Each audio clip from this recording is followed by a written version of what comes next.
Mindset, How to Make You and America Great Again, and the brand new book, Hoaxed, The Truth About Fake News. Now, speaking of Hoaxed, Cernovich is also the producer of the film documentary Silenced, Our War on Free Speech, and the upcoming film Hoaxed, The Media's War on Truth. Twitter.com/Cernovich, Cernovich. Same thing for Cernovich.com. And the movie, which you really got to check out, especially the ending, it's called HoaxedMovie.com. So, Mike, thanks for taking the time today. Yeah, man. But I don't believe you because I Googled myself, and I'm actually a conspiracy theorist. And that's Right. really all I am and all I ever do. I've never written books. I've never done movies. I'm just conspiracy theorist. And I actually saw a funny one. They called me, this was 2 days ago. This is my favorite one. I was a men's rights conspiracy theorist. And I was like, I don't even know what that means. I know you're trying to insult me. I don't even get that one.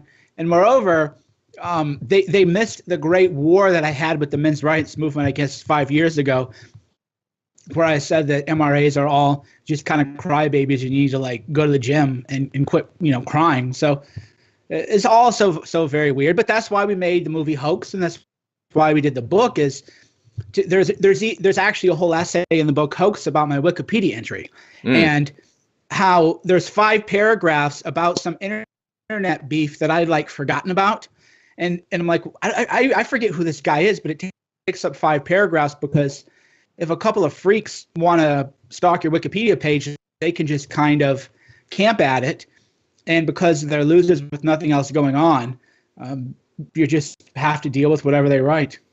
Well, interestingly enough, yeah, because I'm apparently so far right that you can use me in a vision periphery test, just to find out if you can see that far right. And if you can, I think you're either a fly or a porpoise. So that's important to remember. So what's the relationship between the book and the movie? Because, sometimes they just write up the movie, but this is much more. There's much more in the book than is in the movie. The movie's great to begin with. There's even more in the book.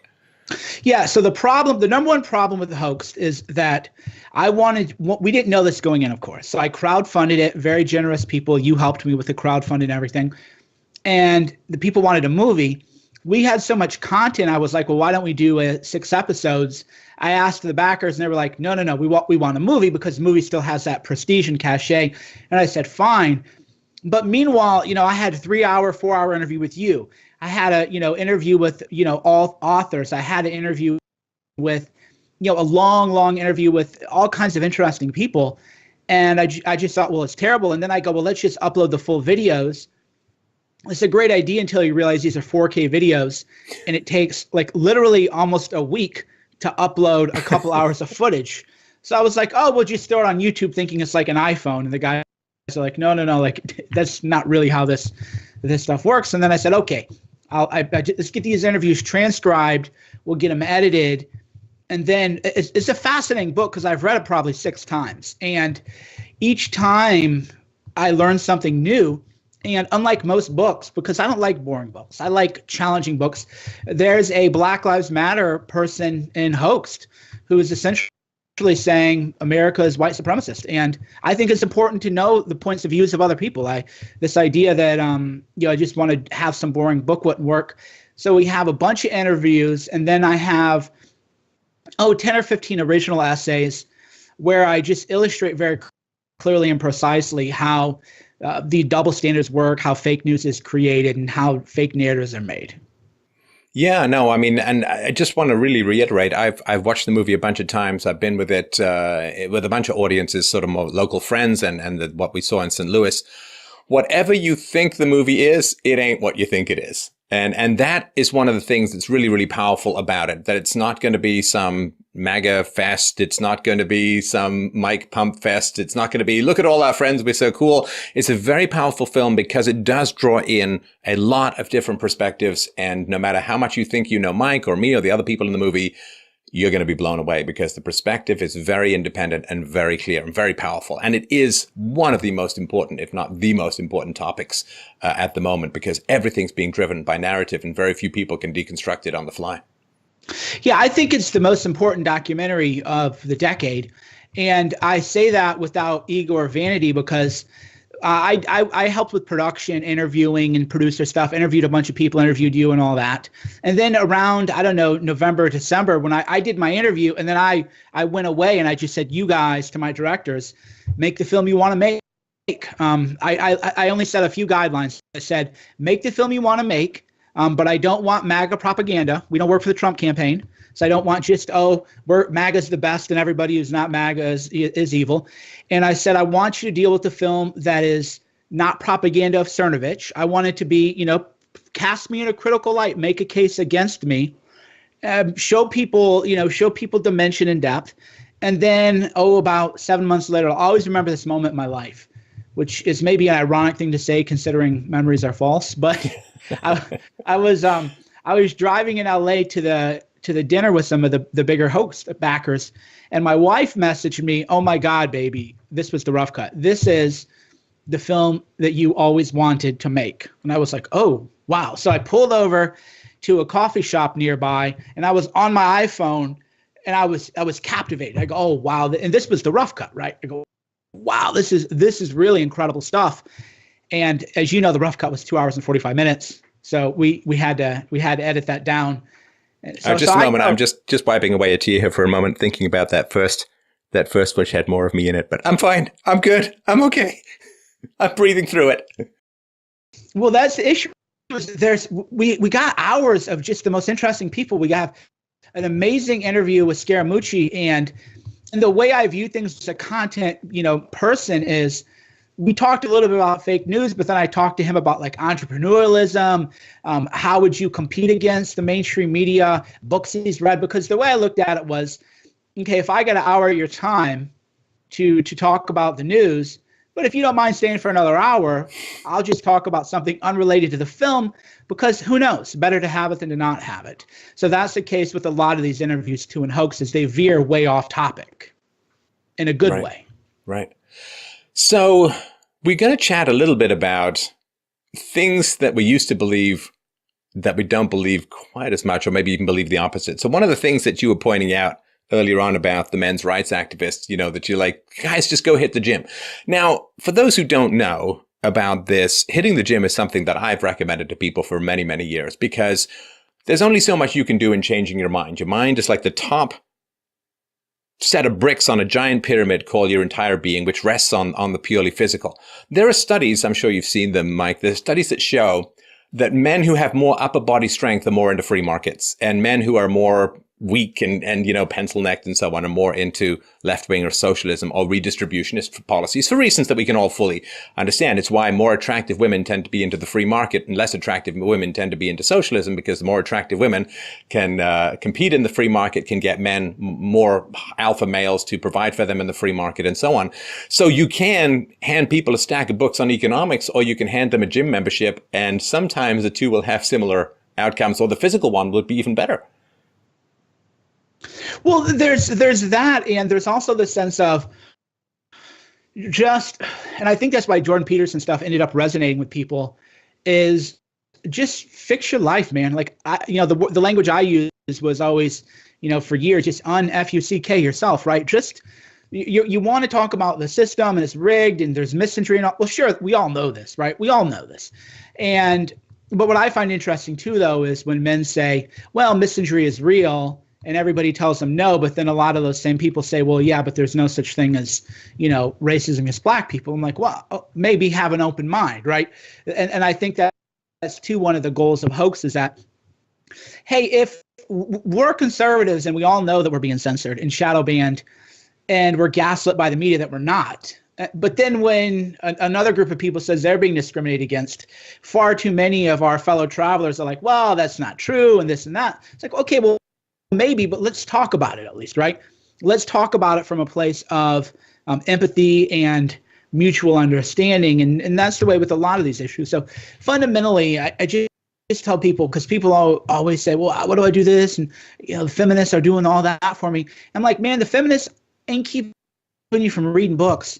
They're not keeping you from learning another language. They're not keeping you from starting a business. They're not keeping you from going to the gym, doing meditation, Wim Hof breathing, watching interesting stuff, making movies, everything else. So sure, there are structural issues going on, but fundamentally, why don't you just put that emphasis on yourself and fix as much of yourself as you can?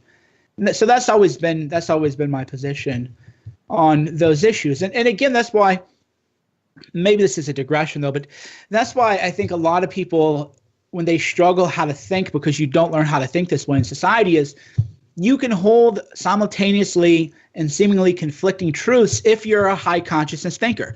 If you're a low consciousness, you're like cognitive dissonance, one has to be true, I have to reconcile these conflicting points of view. But it's possible to one, say that there is misandry and there is a toxic masculinity, men are evil. There are messages coming from the world. You can fundamentally and simultaneously recognize that, yeah, there is a lot of male hate out there.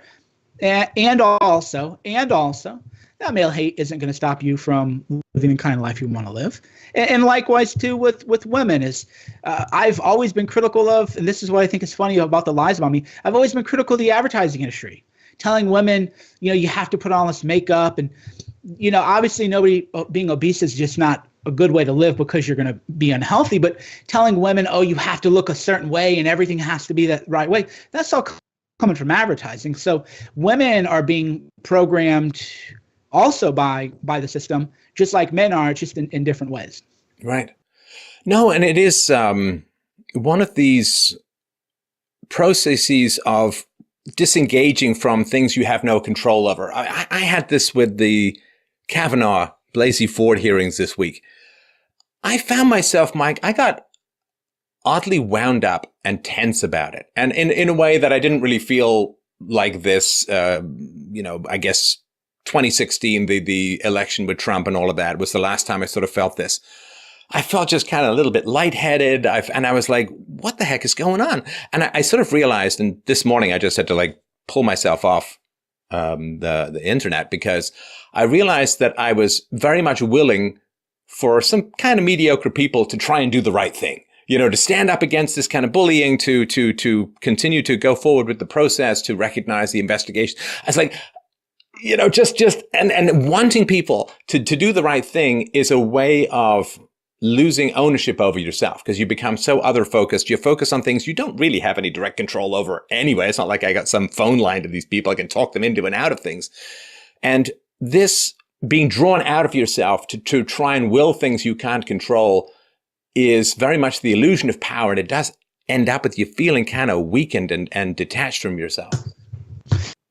Yeah, you feel a lot of people are telling me that the vibes it feels a negative vibe because everybody feels that way. If you're a woman and you've actually been abused or molested or something, you've relived that trauma. And if you're a man who has maybe been falsely accused or knows somebody who's been falsely accused, or you can imagine yourself being falsely accused, you lived that trauma vicariously through Kavanaugh. And I think that's something that hasn't really been pointed out yet, is 20% of U.S. households watch that hearing. So what is that? 60 million people. 60 million people simultaneously relived some kind of deep trauma or deep fear collectively all at once. And that shifts the energy, it shifts the consciousness, it shifts everything. And people end up feeling, the vibe is kind of bad. The vibe does feel kind of bad.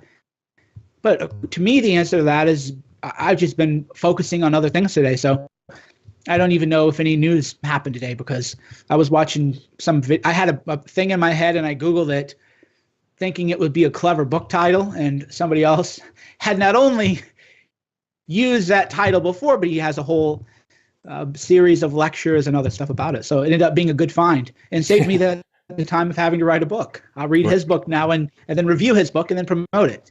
Right. So one of the things that I'm still wrestling with, it's never black and white in terms of I used to believe this, now I don't believe it at all, or it's the 180 degree opposite or whatever. So when I was younger, I was not a rational thinker. I was not taught how to be a rational thinker. I mean, I was raised religious, Christian, and there's lots of good stuff in Christianity, but rigorous rational analysis was certainly not part of my religious education. And, socialist and lefty and all that kind of stuff. And then when I came across better arguments, I was like, that's hard to resist. The plotting sequence of reason and evidence, kind of hard to resist. And I changed enormously and have continued to change. So I was open to reason. So I kind of assumed I've got two legs, they have two legs, I'm open to reason, they're going to be open to reason. And I spent a lot of time beating my head against the wall of people's irrational belief systems with reason and evidence. And at some point, I did the research and I've got a whole presentation called The Death of Reason, but I realized that I was actually the irrational one after a while by expecting reason to change people's minds foundationally on a regular basis. It happens with some people and so on. But by believing that reason was going to be the way to change people's minds, I was actually rejecting the evidence that I claimed to be the foundation of my rationality. Yeah. Excuse me. Yeah, that's another point people miss is there's first of all, there's a lot of things to unpack there. And one is that people change their minds. Well, no, people don't change their minds. Unless they're bullied by culture into changing their positions, because to not change your position is untenable. For example, I was always fine with gay marriage. Why? Because fundamentally, I have a libertarian belief system which says that two consenting adults want to sign a contract. Now, whether you'd want to call that a civil union or maybe not give them the formal marriage title or whatever, to me, we could have that debate on the margins. But to me, I was just always like, well, yeah, two consenting adults want to enter into a binding contract. If anything, marriage should be outlawed, right? It's like nobody should be able to get married because it's an unbelievably intrusive contract that would never be upheld in any other context. But everybody else changed their mind. Well, they didn't change their mind. That wasn't a thoughtful process. Democrats were opposed to gay marriage. And then suddenly it became this cause du jour. Oh, everybody has to support it now. So nobody even changed their minds. They're just being programmed passively by the machine. So I don't know that I would say that people aren't open to reason and evidence. I would just say that people are naturally not active. They're just naturally passive. And so whatever the cultural programming, whatever society tells people to believe, that's what they're going to believe. But on a micro level, people rarely take an active approach to their own mindset and to their own lives. Yeah, it's like, with any evidence. Am I going to be approved of or disapproved of by holding this position? That's mostly how people navigate. And evolutionarily speaking, it's kind of hard to get too mad at that, because that's kind of how we all survived when we were born into a tribe of elders who had almost complete control over our futures. You kind of got to go with what the tribe's saying. Otherwise, you get ostracized, you get kicked out of the tribe, or no woman will have sex with you. So whatever genes there might have been for standing for the truth against all odds, they probably didn't last too long in the hurly-burly and back and forth of sort of our tribal evolution. And recognizing that people will say that their beliefs are derived from reason and evidence. But then when you start to bring them arguments that go against them, not only do they not respond to those, but quite often the studies show that they actually dig in deeper and they're stronger with their beliefs than they were before they encountered opposing arguments. Yeah, that was actually shown in the classic seminal work on cognitive dissonance, which was they would study doomsday cults. And the doomsday cult leader would say, okay, tomorrow the aliens are coming to rescue us and the world is ending and only us and the cult will be saved. And then that day happens and passes. And the very next day, instead of people saying, oh, son of a gun, I believe the wrong thing. Yeah, hey, whatever. We've all been duped. Charge it to the game. No. A large percentage doubled down on their belief. And of course, we saw this, and Scott Adams talks about this in Hoaxed, actually, and which was the people said Trump couldn't win. So if we lived in a rational world, a logical world, here's what would have happened. The election was November 8th, 2016. On November 9th, people would have said, son of a gun, Trump won. Why did he win? We were all wrong. Let's go talk to the people who said he was going to win. Right. Let's go call up Scott Adams. Maybe you're too controversial. I'm too controversial. Fine. Let's call up Scott Adams. He's not too controversial to have. Hey, Scott, you said that Trump was going to win. You, Ann Coulter, and a couple other people said he was going to win when everybody thought that was insane. Educate us. What did we miss? What did we not understand about the world? That's what would happen in a logical world. Well, as we now know, people had hysteria and panic, and now we have a new form of satanic panic, which was the Russiagate panic. So, of course, when I was a kid, I even wrote about this, how Geraldo Rivera ruined my childhood. There was a satanic panic And all these parents in the Midwest were worried that you were being recruited for religious cults. And one of the warning signs was that you enjoyed being by yourself in your room. I don't know where that came from, but the experts in satanic cults literally said that. It literally filtered into Geraldo Rivera to my parents, to where I later knew. At the time, nobody knew what an introvert was. I'd never even heard the word, so parents didn't know, like, no, your kid's probably just introverted. He doesn't want to listen to your mindless chatter all day. And that was the satanic panic. So what we did with Russiagate, another satanic panic hysteria. Now we have another hysteria, which is Rapegate. Everywhere you walk, it's like people think we're living in Somalia or the Congo or something. Like they're like the numbers. People say, well, 25% of women have been raped. You're like, no. You would be terrified if that were really true. Again, the rationality. If that were really true, that's actually more than men are raped in prison. In prison, the numbers are actually closer to 10%.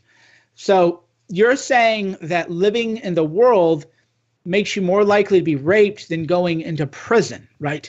You would. Or living in the Congo. Yeah. You would. It's just, if that were really true, if you really believed that, we would live like we live in South Africa, double locked doors, triple locked doors. So it isn't. We don't live in a rational world. It is dictated by culture, and people do have being right wrapped up into their identity. And rather than just say, "Oh, new evidence came in, son of a gun, that's the way life is. Now I'll learn and grow," they double down and they freak out and they get angry. That's like another thing I said is people are interested in the truth. And if you tell people the truth, usually that'll just make them angry. Well, it's also I thought people had an individual relationship to ideas and to belief systems, but generally what it is our beliefs are social in nature, because, we have particular beliefs and we choose our society, or our society is chosen for us by biology if it's a family. And our beliefs are horizontal rather than, we've got this relationship to the truth. And so what happens is, if we reorient our sense of truth, we then go to the people in our life, explicitly or implicitly. We say, will you still like me if I don't believe exactly what you believe? Will you still like me if I've changed my mind about this, that, or the other? Now, of course, if they do like you just for you, then they should follow you on that journey. They should be inspired by that journey and so on. But most people are pretty nervous that if they change their beliefs about anything particularly important, that they're going to be ostracized and rejected by their clan, by their friends, by their family, whoever it is, right?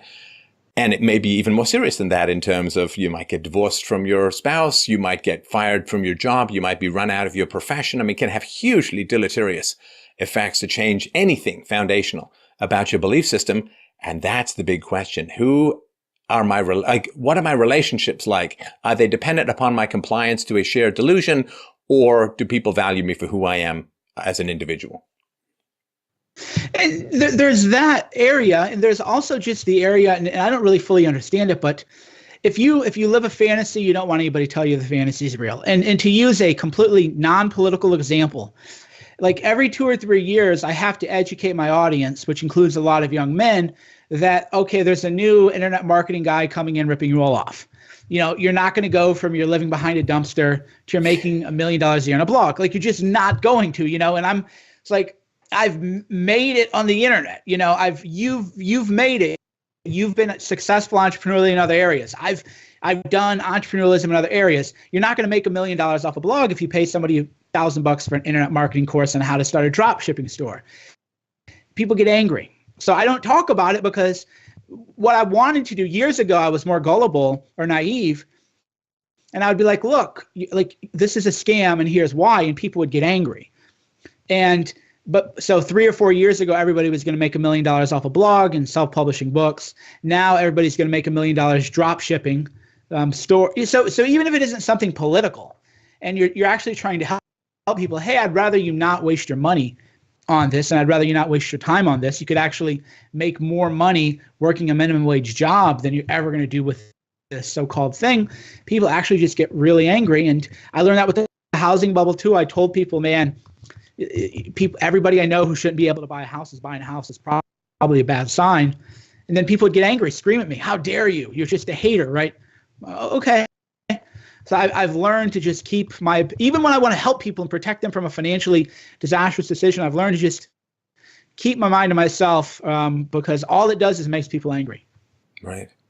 Now, another thing that changed quite a bit for me, and this is a little bit more recent, although I guess it kind of started with some of the environmental scares of my youth, was this idea that I have about the, objective, empirical, white lab coat scientist who doesn't care a whit about politics or funding or popularity, and is just in bulletproof pursuit of rational truth about the universe, no matter where it leads. And I had some skepticism because, I had the crap scared out of me half literally as a kid on a repetitive basis by all these environmental scares. And, I remember as a kid, the predictions that the world was running out of food by 1980, that there was going to be global cooling, there was going to be a new ice age, there were holes in the ozone layers, you name it, right?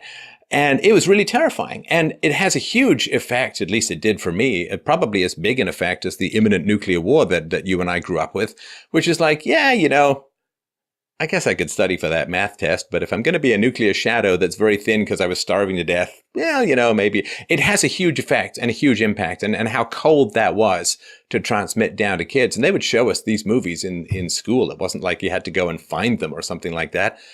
And then realizing that scientists, there's great scientists, and I believe fully in the scientific method. I mean, it's one of the great tools of human accuracy, power, and invention.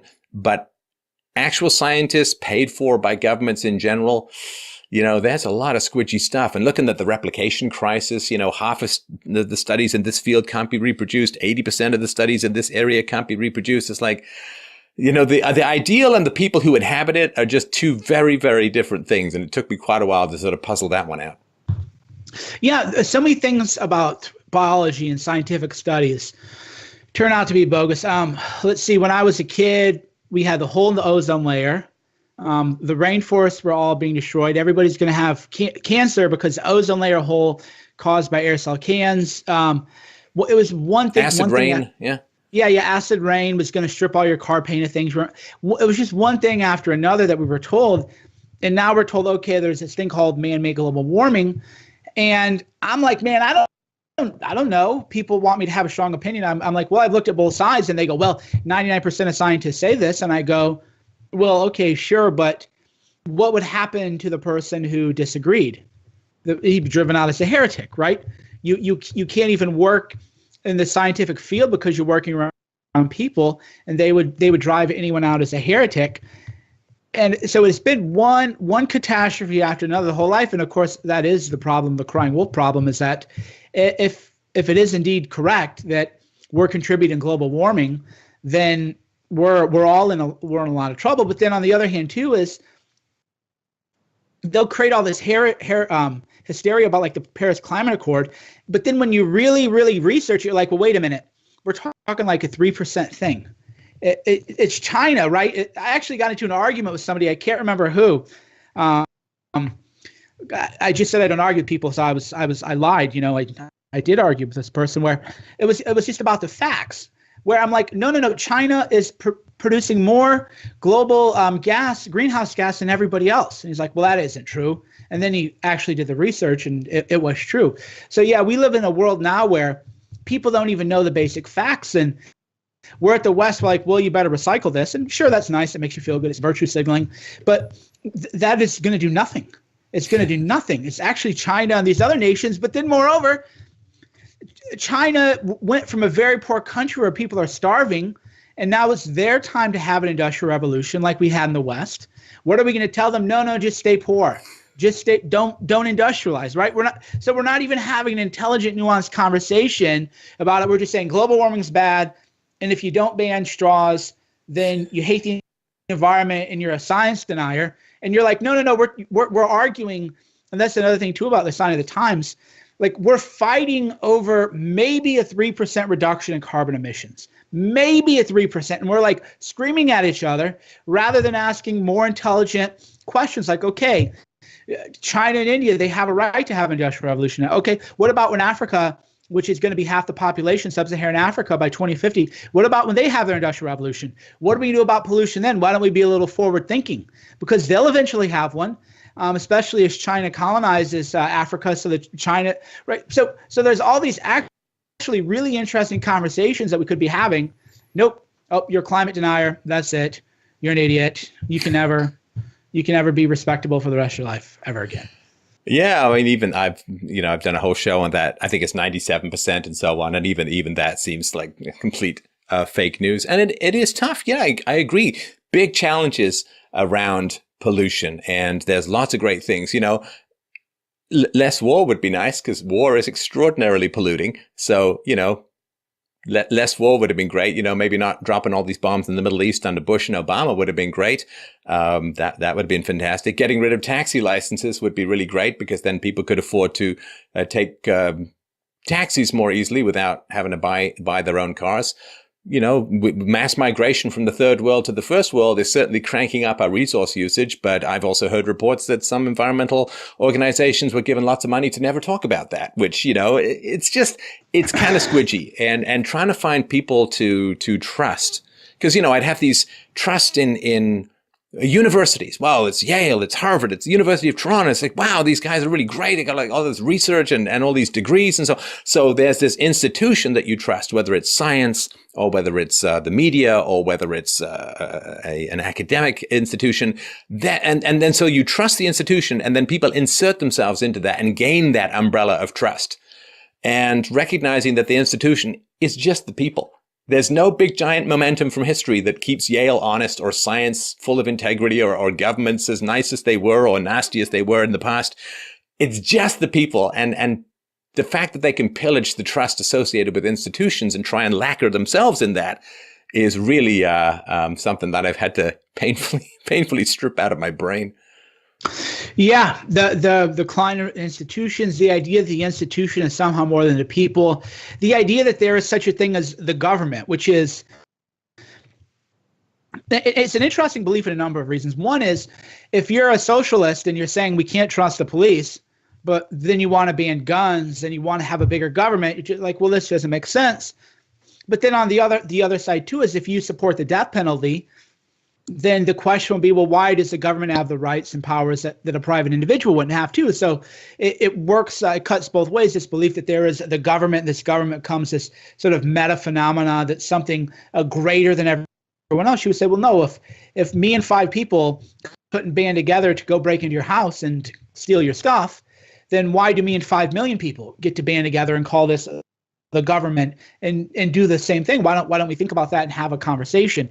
But that, of course, too, is why these beliefs are imprinted in you. Trust the institutions. That's why all these people are freaking out now, these think tanks, when Trump was elected. They're saying, well, it's an era of people not trusting experts. And, well, yeah, we don't. You gave us the financial crisis. You gave us these wars on Iraq. You gave us the Vietnam War. You gave us massive unemployment. You gave us communism. You gave us human misery. You terrified us that we're going to have nuclear wars all the time. We can't trust anything. So, yeah, there's a reason we don't trust experts, and the death of expertise was self-inflicted. It was a suicide of expertise. Well, and there doesn't seem to be, as you point out, other experts. Well, I guess maybe that's where people like us come in. I mean, there should, when I was in one of the first things I learned as an entrepreneur is you've got to have the postmortem, the 360 review. At the end of every project, you all sit down or you go offsite if you have to, and you whiteboard it. You go over the notes. Did you make money? Did you lose money? What was good? What was bad? What lessons learned, and so on.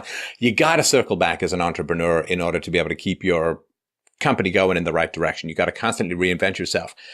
And I can't imagine and this is true on the internet too, right? New topics, new ideas all the time. I can't imagine, Mike, what it would be like to just say, well, we never have to fundamentally review anything that we do. We never have to circle back and check whether we never have to refine our process. We can just keep putting out the same crap every single day because there's a market that's going to lap it up. And we're as trapped by the market as they are by our propaganda. Nothing has to change. Nothing needs to be reevaluated.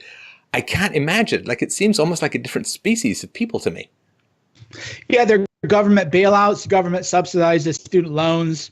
Anywhere you look, we're insulated now from, well, not we, not you and I sure aren't, but the institutions, they're insulated from any reckless decision they made because people know that the government is going to come in. So then they don't have to self-correct. If you make a mistake or I make a mistake, we learn it right away. We have to self-correct. Any entrepreneur, anybody who doesn't get, I like Elon Musk, don't get me wrong, but the subsidies are what they are. They're just, they are what they are, as much as I might admire the guy.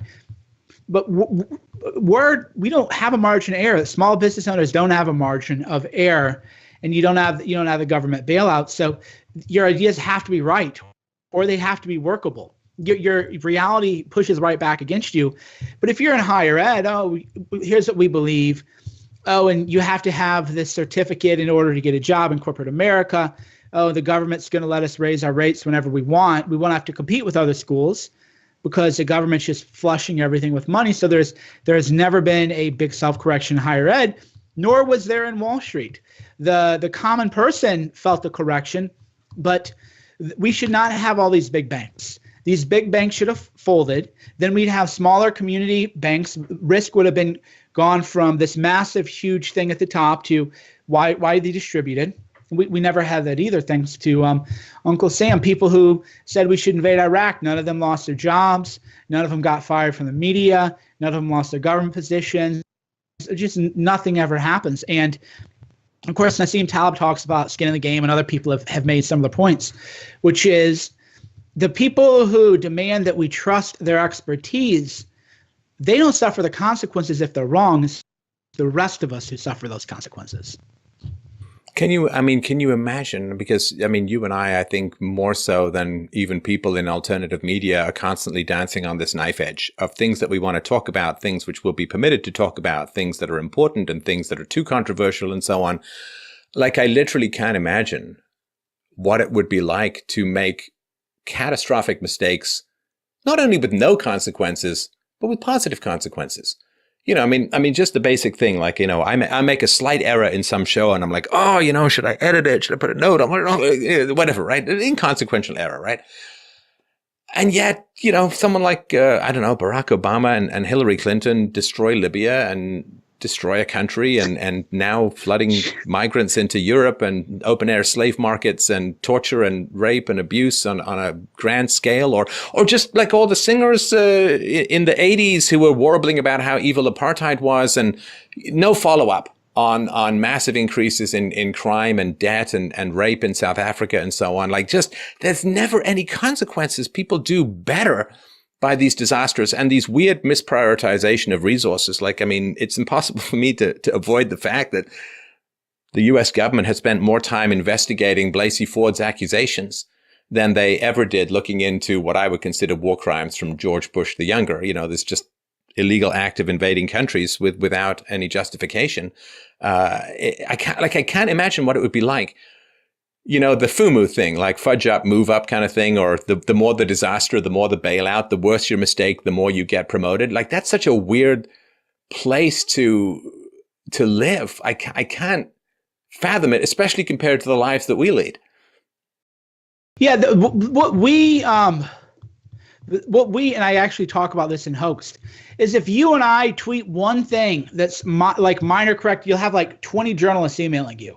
You claim the following, and actually, I'm like, man, why don't you go ask Joy Reid? She's got an NBC thing.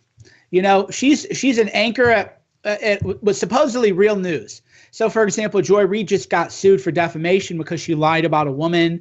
The woman received death threats. Okay, well, where are all the people who say that Alex Jones should be banned? Where are they saying, well, Joy Reid spread fake news, she ought to maybe take a week off? Those same people are just sort of gone.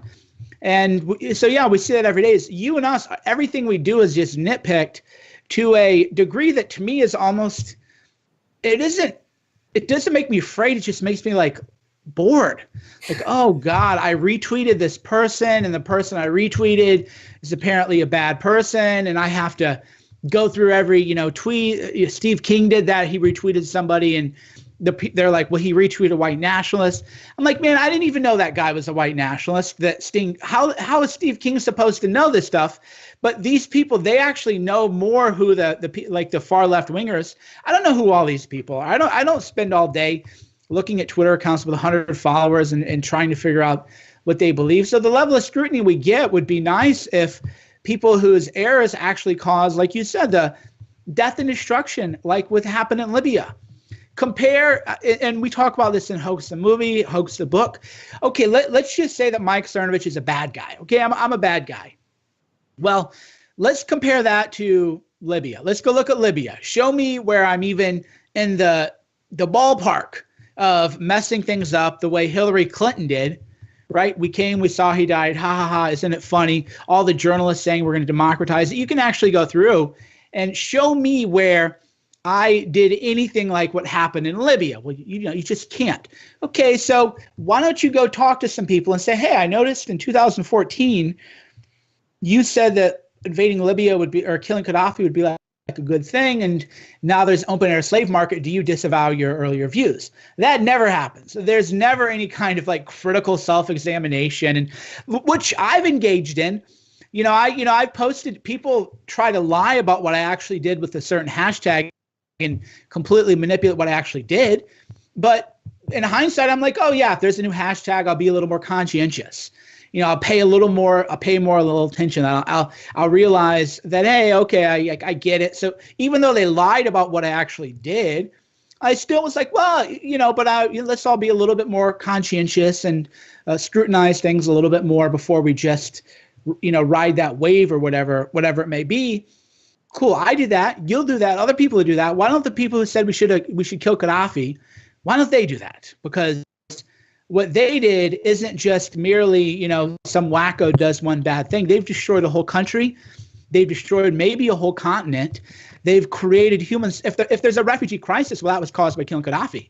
So why don't we find everybody then who advocated for killing Gaddafi?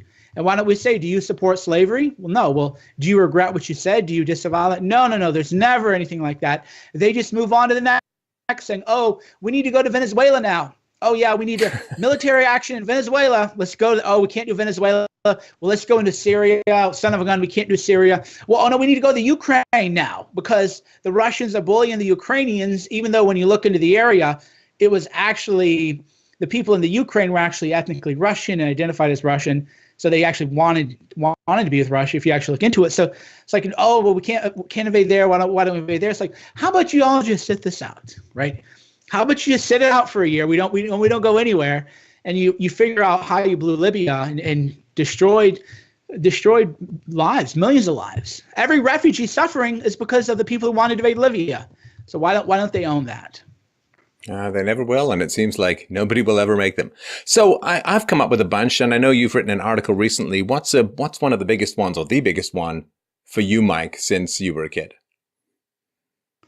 Well, the number one, I don't know if this is the most consequential, but that adults don't mature, right?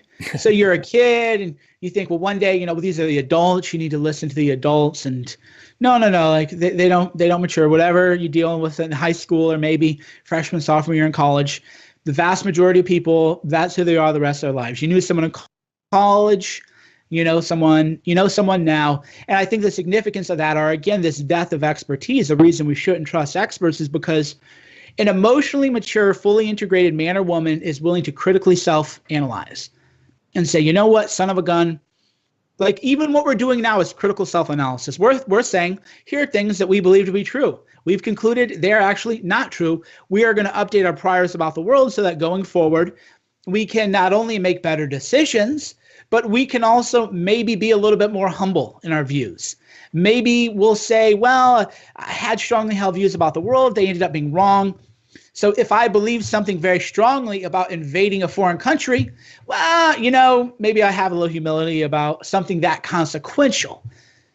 That's what everybody should do. And it just rarely happens because it does hurt. It feels bad when you're wrong. Right? Just like, I was wrong. I probably look stupid. Do people I respect, are they going to look down on me for that? I let people down. So you could just say, well, I was therefore not wrong to make yourself feel better. Or you can just say, well, I was wrong. That's too bad. Here's what went wrong, and here's what we're going to do going forward. How about you? Yeah. No, that's tragically rare.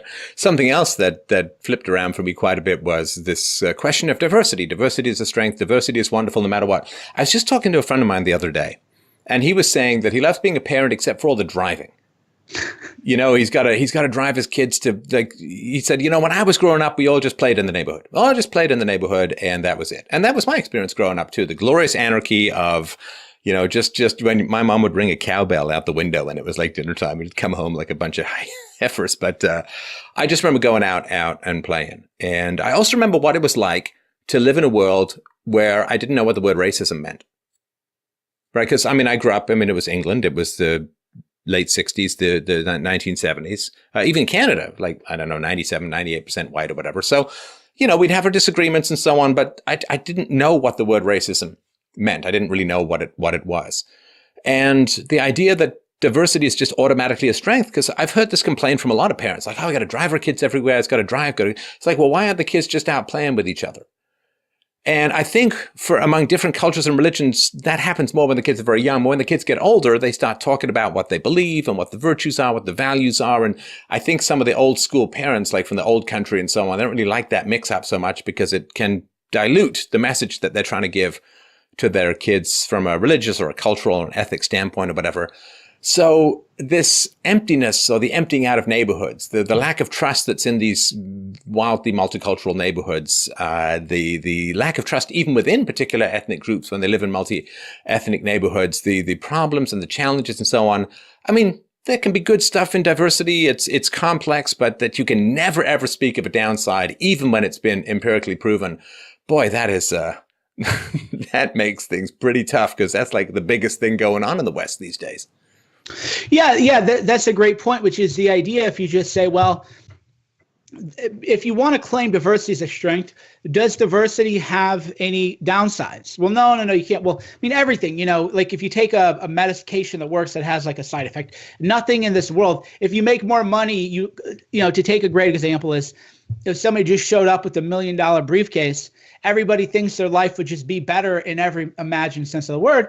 Well, yeah, but then people find out you have money and then they resent you and they think they deserve some of that. Or it's called the lottery effect, right? So nothing in this world, even winning the lottery, is just without any kind of downside. So why can't we talk about both parts? Well, we can't. We don't talk about just the sense that it's good for a lot of people. Because you can accept everything is true. You can accept that people are inherently tribalistic, and it's unfortunate, and I wish we weren't. This is also why one of the things I used to believe is that society could function without organized religion. Notice I don't say it has to be Christianity or it has to be Judaism or it has to be Islam or it has to be Buddhism. People have to have religion. They have to have values instilled in them regularly as a culture, even as an adult. And why? Because people are fallen, people are tribal. So then if you do have a diversity, well, you're going to have to recognize there will be tribal disputes that are going to break out amongst people. Now, is that worth it for the good? Well, that's a conversation we can have. We can say, well, here's their cons, their pros. I think on balance, it's actually a good thing. And fine. That's your conclusion, right? But let's talk about the underlying facts first, and then before we even get to the conclusion.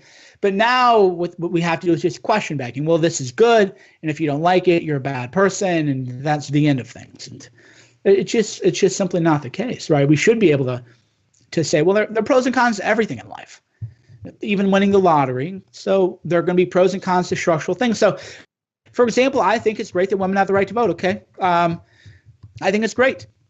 That said, we can talk about how policies have changed. You can talk about, has government grown?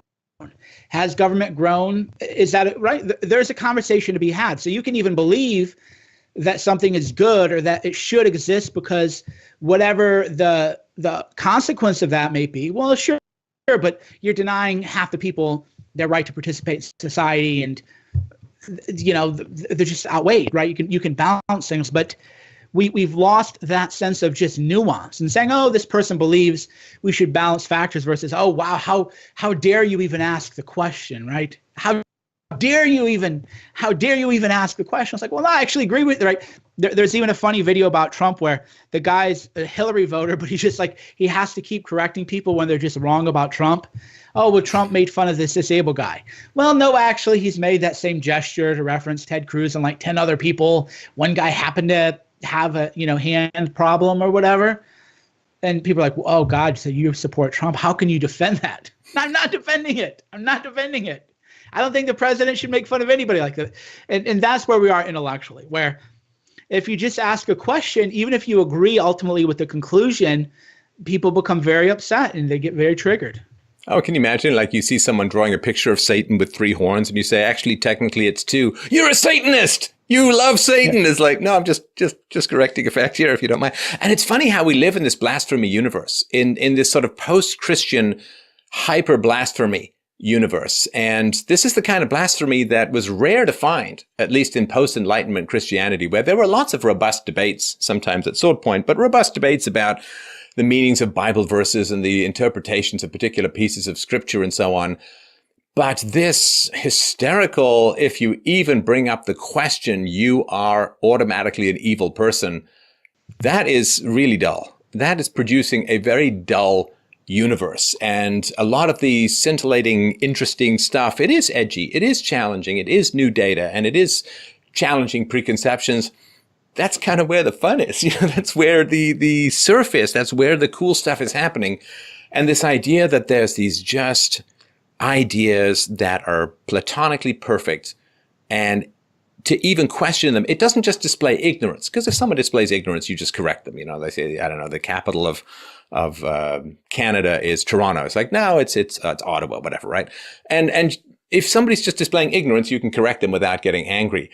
But to even bring up a question, it's not that someone is ignorant, it's that they're malevolent and evil and literally Hitler. And I mean, that stuff is, we all know where that plays out, which eventually it goes out of the boardrooms and into the streets. Yeah, at least, I don't know, I can't say all of American history, but at least in my lifetime, we've never been more ignorant and simultaneously more morally certain. So, oh, you would question this, so therefore you are evil. Half the country thinks the other half is evil. Half the country thinks that the other half wants to just do them bad, regardless of the side. But people are just not being sane and sensible. I mean, it's gotten so bad now too that there was a report that came out by a Soros-funded group of all things. It was saying that Joe Rogan is somehow connected to whatever happened at the Charlottesville rally, because one time he talked to somebody who talked to someone else who talked to that person. So they're not only saying you have to be ignorant, they're saying that even if you don't agree with what people are saying, if you even talk to them and try to figure out what their thinking is, or even if you try to debate them, right? Think about where we've come as a culture, where it used to be that you would debate people, but now debating someone is actually bad, because now you're exposing your people to these other ideas, and that's really dangerous and scary. And we should just shut everyone up who has ideas that we, the Soros people, don't like and don't agree with. It's absurd. And it's certainly not how we got here. How we got to the successes that we've had in the West was through debate, was through challenging pre-existing norms, was through that creative destruction of free speech. And man, people just want to do a freeze time. And as soon as you freeze time, you decay. You know, it's life. You're either growing or you're shrinking. You're either advancing or retreating. There's no stasis in life. And the only way to be sure that you're actually advancing rather than decaying is robust free speech, which, boy, does not seem to be doing too well these days, because, you still have the legal right to say things, but you have the practical right to say things, and in a lot of the West, well, not so much in Europe, but certainly I think in Canada, North America, you still have America, you still have the legal right to say certain things.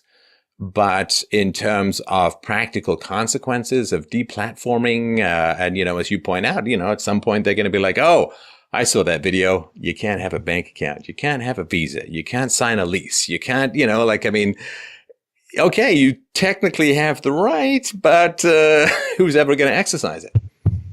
Yeah, and it's actually backfiring on people in a way that I find quite humorous, especially when it comes to the far left. As we know, because things are so in flux now, you have to be an insane person to understand the insanity almost. And there's the big movement on boycott, divestment against Israel, and that's usually done by very far left people who try to shut me down. So what I've done is I've educated my college student followers that they can actually report these groups for hate speech. So we're actually, this is a little, dark nighting, but that's what it takes now. So the far left is now realizing, oh no, I can't believe you're getting our student group in trouble by calling us, all these names, and you're reporting us for hate speech. Oh no, no, no. They need to, feel a little bit and realize, like, yeah, you want to criticize Israel. That's because of free speech. You don't, right? That's the only reason you're allowed to criticize anyone is because of free speech. And in fact, if you think Israel has all this power, then you need free speech more than the people who are pro-Israel, because the whoever has power, if you're siding with power, you don't need free speech, right? Because nobody's coming out. If I come out and say, you know what, I love Hillary Clinton. I watched her speech and I was weeping.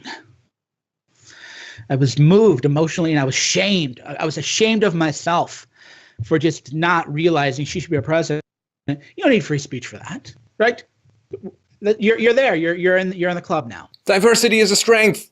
You don't need free speech for that either. Yeah. So even if socialism is good, you don't need free speech for that. You don't need speech for any of that. And that's the problem. So the far left, though, they're realizing that some of their ideas are hate speech under someone else's definition. And I encourage any college student who listens to this to find hate speech from the left and report them to student activities groups and report them to the dean. And don't listen to the kind of people like Sean Hannity who say, well, we don't do things like that. Like, no, this is existential survival. Like the lives of Stefan and I, our lives are in danger. So if you can't go report a student group that is engaging in hate speech because Sean Hannity tells you not to, then you have no idea. You have no idea what's coming. You're not doing anyone any favors, because people do need to learn. I think that it's probably fair to say that most of us don't have quite as much money as Sean Hannity. I mean, I think he's going to be okay no matter what. He's got money for generations to come. But this is another big thing. And I learned some of this from you directly, Mike, which is, man, this high road, this noble path, this, when they go low, we go high stuff, this graceful losing is really terrible. I mean, it really is terrible. I mean, the left is ferocious. They are feral. They play to win. And if you don't learn, and if you don't hold them to their own standards, like as you point out in your tweets, hey, these are the rules. You wanted the rules. You get the rules. Now you got to play by the rules that you've been imposing on us. I think it really is the only shot that we have. Yeah, to just kind of wake people up and say, hey, you want to criticize Israel? Great, go for it. But if you're trying to keep me from coming to a college campus because I'm such a bad person, well, okay, then under your rules, any ideas that are deemed offensive to some group of people should be banned. So, okay, this is the rules you wanted. There was it was funny thing. Sarah Silverman did a bit on her show, and ironically, she's so culturally irrelevant now that I only found it because some blog wrote about it in my name, and I was vainglory Googling my name. And she goes, I can't believe Cernovich went after James Gunn because Cernovich wrote this article that was bad. And James Gunn is good and Cernovich is bad. And I'm like, whoa, wait a minute, kid. It's quite possible to say that James Gunn is bad and Cernovich is bad. But I've never said anything like that guy said. It's quite possible to just say, isn't it terrible? Just bad people all over this world. But no, that's not their point.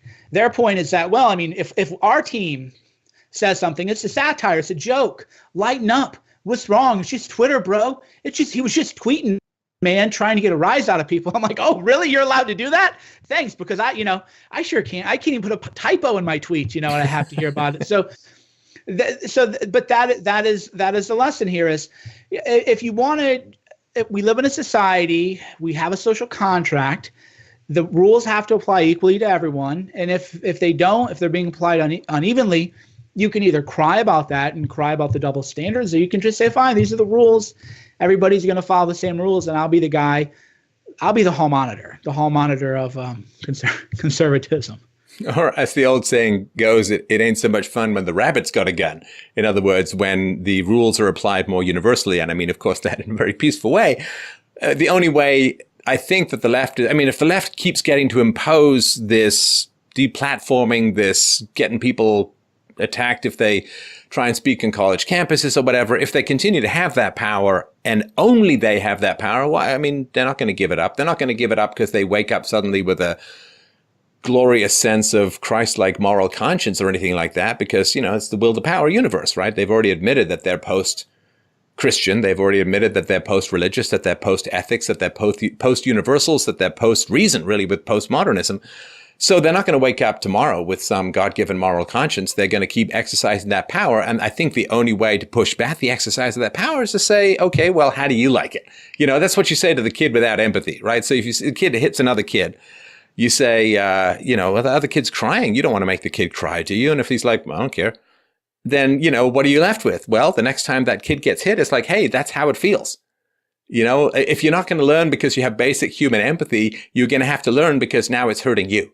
And that may not give you empathy for the other person, but clearly you care about your own feelings. And so maybe that will cause you to back off those rules because now they're hurting you. You obviously didn't care when it hurt other people you disagree with, that you've dehumanized, that you've deplatformed. You don't care about that. But maybe if it hurts you, then we can find common cause, which is, okay, I don't like you, you don't like me, but this is hurting both of us. Yeah, and oddly, and this sounds a little like concern trolling as a term, but it's actually sincere.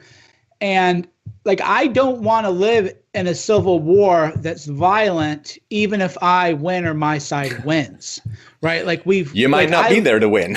Yeah, I like flushable toilets. I like culture and art and beauty pulse. And libraries and a pulse and cold brew coffee and vineyard. I love all the trappings of Western civilization.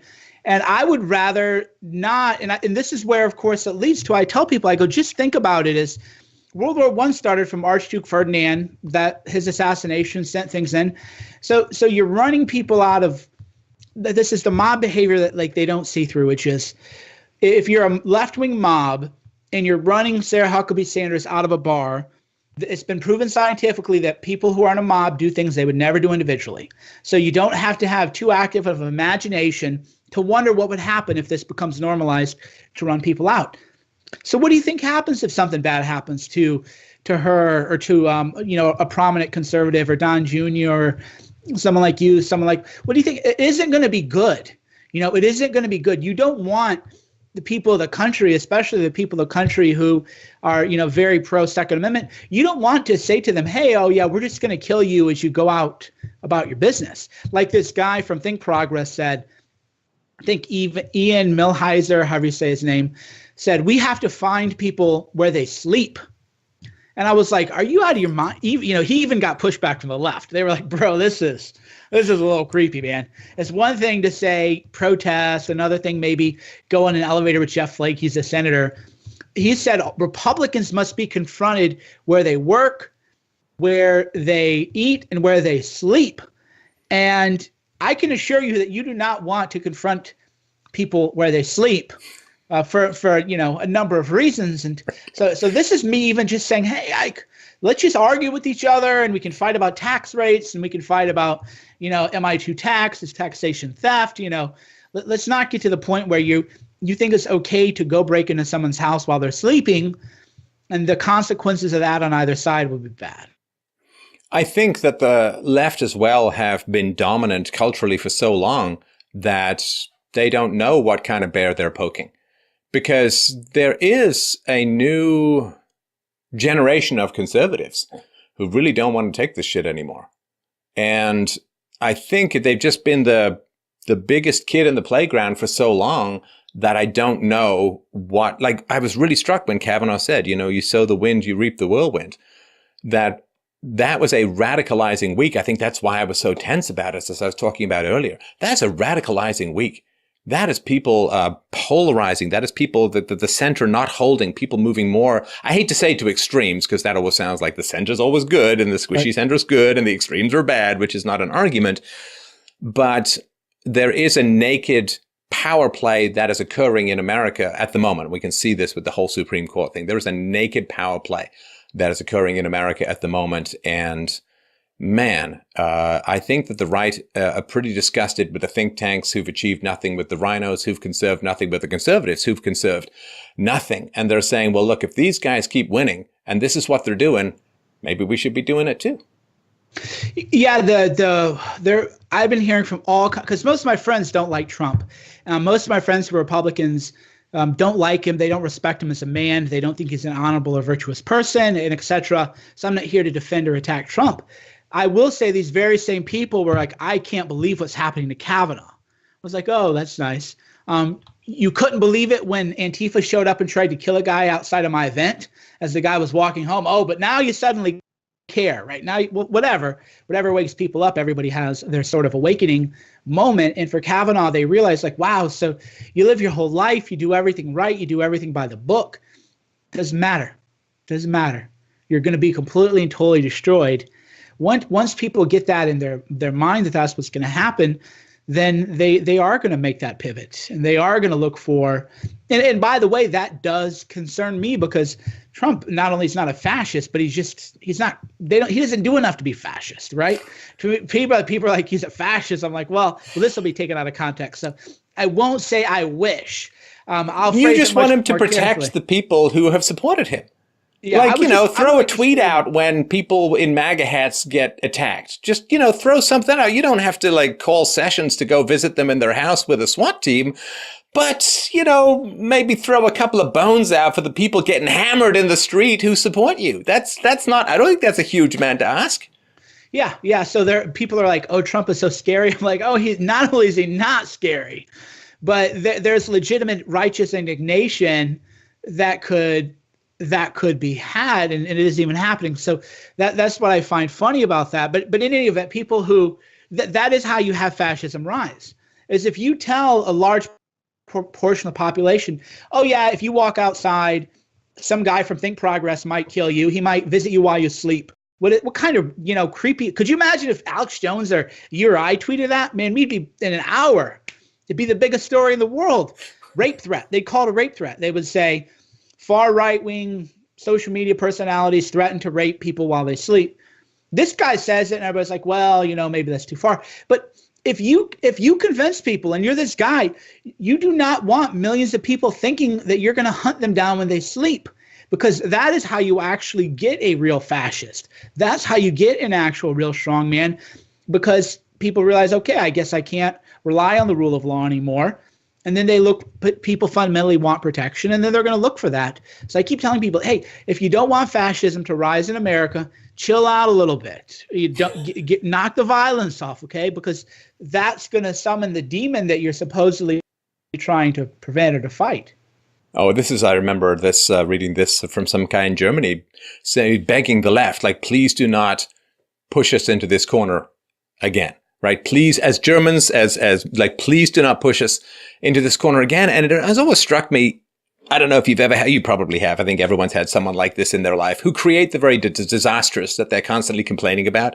Like the people who are like, oh, I got this woman, man, she's too good for me. She's too pretty. She's too accomplished. She's going to leave me. She finds other guys more attractive. I can't keep up. I can't, and eventually she just gets so tired of this negative self-talk that she leaves him. And then he's like, I knew it, man. Didn't I predict this? And it's like self-fulfilling prophecy, right? And so when you keep saying to people, as the left does, you guys are you're racist, you're scum, you're assholes, you're deplorables, you're Nazis and we have the right to beat up on Nazis and so on, then eventually there's going to be blowback. And then, of course, everyone on the left, not everyone, some people on the left are going to be like, aha, we knew it. It's like, no, but you didn't know it, you created it. And that's a very different thing. It's not necessary. Yeah, and that's all ends. That's why when people who follow me say things that I find bigoted, I say, hey, don't talk like this, or don't follow me if you talk like this, right? When people get in, because there's two components to it. One is that it's just bad. You shouldn't be hateful anyway. I don't want hateful people around me, because then I have to read it. And it's like, even if you're hating on someone else, like, okay, that's still a hate message being imprinted in my brain. And two is that you're going to make people more afraid, and people who are afraid do things that are rash and that aren't good. So we can disagree in our own ways, but without unpersoning people, without treating people like they aren't fully human, or that they're not fellow human beings. That's both sides need to realize that, because we are in a delicate balance, and civilization has always been a delicate system, and it isn't natural. It isn't natural. Democracy isn't natural. The idea that you can just be born anywhere in the world, or be born into any family, and you don't have to have a title of nobility. You don't have to be born into a certain caste. You actually have the right to participate in the government. This is not a natural state of affairs. The natural state of affairs is barbaric. It's sapiens. And we should say we live in an unnatural state. We should try to maintain this unnatural state, which requires almost supernatural energy. Well, and that's, I think where Christianity and other religions have it right, that we are constantly being drawn back down to the animal, to the demonic, to the will to power, to not the following of virtue for its own sake, but the manipulation of virtuous statements in order to gain power over others. And this idea that human beings are so perfect that they can never be wrong is part of the vanity of what comes out of communism, also comes out of fascism, and some things as well. Because, I used to be much more pro-atheist until I realized that atheists in general tend to be very big government people. And the Christian doesn't mind if I don't go to church, but if I don't pay the tax bill the atheists want, then they throw me into a rape cage. And that's a whole lot less tolerant. And I've got a lot of flack for that kind of stuff. But again, you got to follow the facts where they lay. They've seen studies where like atheists are like dozens of times more likely to be like big government leftists and so on. And there are atheist libertarians, even atheist anarchists out there. Very, very rare. For the most part, the atheists are big government people. That's far more tyrannical than anything Christianity's had since the separation of church and state. Yeah, it's ultimately, unfortunately, it's pick your poison. And we've tried conservatism, we've tried far left-wing liberalism, we've tried communism, and we know what works. It is limited government conservatism based around religious values. Sorry, you don't have to like it. Maybe I wish it were otherwise. Maybe I wish we were all enlightened people, reading books and going to the plays and the theaters and on the weekends and having these big, huge debates. But unfortunately, that isn't the case. It isn't the state of humanity. Right.